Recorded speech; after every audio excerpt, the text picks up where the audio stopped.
anak-anakku sekalian.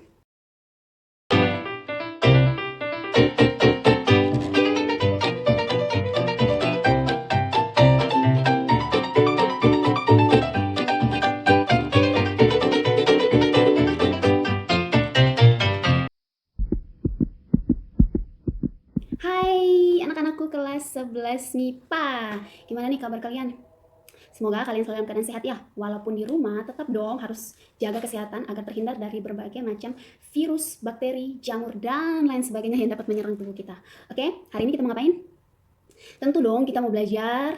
Walaupun di rumah kita harus tetap belajar biar makin kece otaknya. Oke, nah sebelum kita belajar, kita berdoa dulu ya. Semoga apa yang kalian dapatkan dari video ini bisa bermanfaat bagi kita semua ya. Oke, di video kali ini kita akan belajar tentang sistem reproduksi pada wanita. Apa saja sih yang harus dipelajari? Yang harus dipelajari adalah organ-organnya beserta fungsinya. Nah, kita bahas satu-satu. Organ reproduksi pada wanita itu terdiri atas dua bagian, yaitu bagian luar dan juga bagian dalam. Apa saja yang termasuk ke dalam organ reproduksi bagian luar dan juga bagian dalam? Organ reproduksi bagian luar terdiri atas yang pertama vulva atau biasa disebut dengan celah.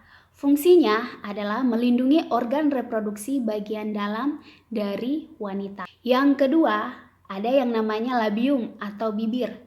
Labium ini terdiri atas dua, yaitu labium mayora atau bibir bagian luar dan juga labium minora atau bibir bagian dalam. Kedua labium ini berbeda. Oke, labium mayora merupakan lapisan yang mengandung lapisan lemak, berfungsi untuk melindungi vagina dan juga bagian ini yang ditumbuhi oleh rambut. Dan labium minora merupakan jaringan lemak dan tidak ditumbuhi oleh rambut. Gimana? Untuk organ reproduksi bagian luar bisa dipahami ya? Oke, kita lanjut yang berikutnya, organ reproduksi bagian dalam. Kalian bisa lihat di gambar berikut ini ya. Organ reproduksi bagian dalam terdiri atas yang pertama vagina. Vagina ini sebagai alat kopulasi. Yang kedua ada yang namanya serviks. Fungsinya serviks untuk menghubungkan atau sebagai pembatas antara uterus dan juga vagina. Yang ketiga ada yang namanya uterus atau biasa disebut dengan rahim. Nah, uterus ini berfungsi sebagai tempat perkembangan janin.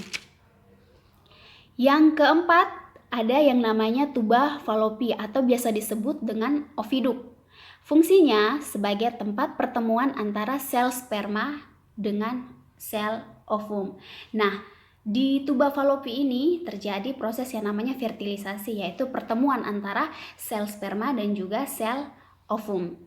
Yang berikutnya ada yang namanya ovarium atau biasa disebut dengan indung telur.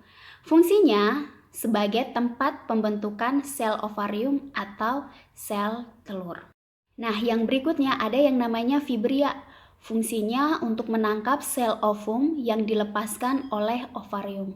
Jadi, ovarium sebagai tempat pembentukan ovum, ketika melepaskan ovum, maka akan ditangkap oleh yang namanya fibria. Nah, ada satu lagi yang namanya dinding endometrium atau biasa disebut dengan dinding rahim.